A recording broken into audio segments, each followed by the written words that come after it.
नमस्कार, मैं श्वेता आपका के लाइव न्यूज में स्वागत करती हूं। तो चलिए शुरुआत करते हैं आज की बड़ी और प्रमुख खबर से।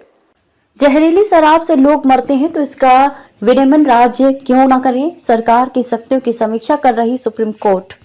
आए दिन देश में जहरीली शराब से होने वाली मौतों की खबरों के बीच मंगलवार को सुप्रीम कोर्ट की संविधान पीठ में औद्योगिक शराब मामले की सुनवाई के दौरान भी इस मुद्दे का जिक्र आया। चीफ जस्टिस डीवाई चंद्रचूड़ ने कहा कि हम सभी जहरीली शराब की त्रासदी के बारे में जानते हैं और इस संबंध में राज्य अपने नागरिकों के स्वास्थ्य के बारे में चिंतित भी रहते हैं, तो फिर राज्यों को इसके विनियमन की शक्ति क्यों नहीं होनी चाहिए? अगर वे दुरुपयोग रोकने के लिए विनियमन कर सकते हैं तो वह कोई शुल्क भी लगा सकते हैं। राज्यों की शक्तियों की समीक्षा कर रही पीठ 9 न्यायाधीशों की संविधान पीठ औद्योगिक अल्कोहल के उत्पादन, विनिर्माण, आपूर्ति और विनियमन में केंद्र और राज्यों की शक्तियों की समीक्षा कर रही है। इससे पहले 7 न्यायाधीशों की पीठ ने 1997 में केंद्र के पक्ष में फैसला सुनाया था। इस फैसले में कहा गया था कि केंद्र के पास औद्योगिक अल्कोहल के उत्पादन पर नियामक शक्ति होगी। राज्य द्वारा इस फैसले को चुनौती देने के बाद 2010 में ये मामला 9 न्यायाधीशों की पीठ के पास भेज दिया गया था।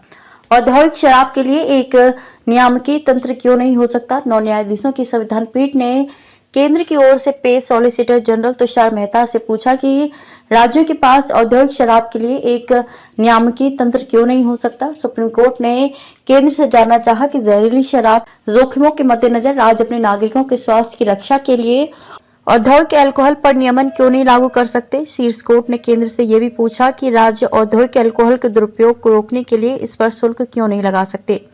पीठ ने कहा कि स्पिरिट को एक प्रक्रिया के जरिए नशीली शराब में बदला जा सकता है, ऐसे में इसके दुरुपयोग की आशंका है। क्या हम राज्य को यह सुनिश्चित करने के लिए नियामकीय शक्ति से वंचित कर सकते हैं कि इसका दुरुपयोग ना हो? शीर्ष कोर्ट ने कहा कि केंद्र एक राष्ट्रीय इकाई है और आप किसी जिले में क्या हो रहा है उसे नियंत्रित कर सकते हैं। मेहता ने कहा कि औद्योगिक अल्कोहल के विनियमन का काम उद्योग विकास और विनियमन अधिनियम 1951 के तहत केंद्र के पास और केवल केंद्र के पास मानव उपभोग के अतिरिक्त अल्कोहल पर उत्पाद शुल्क लगाने की विधायी शक्ति है।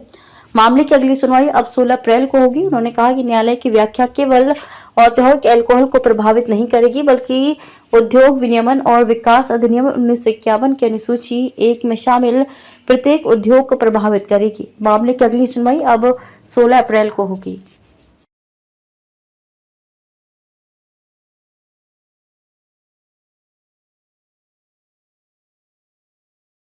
खबरों में अब तक के लिए बस इतना ही। फिर होगी आपसे मुलाकात ऐसी किसी बड़ी और खास खबर के साथ। तब तक के लिए नमस्कार और देखते रहिए के लाइव न्यूज।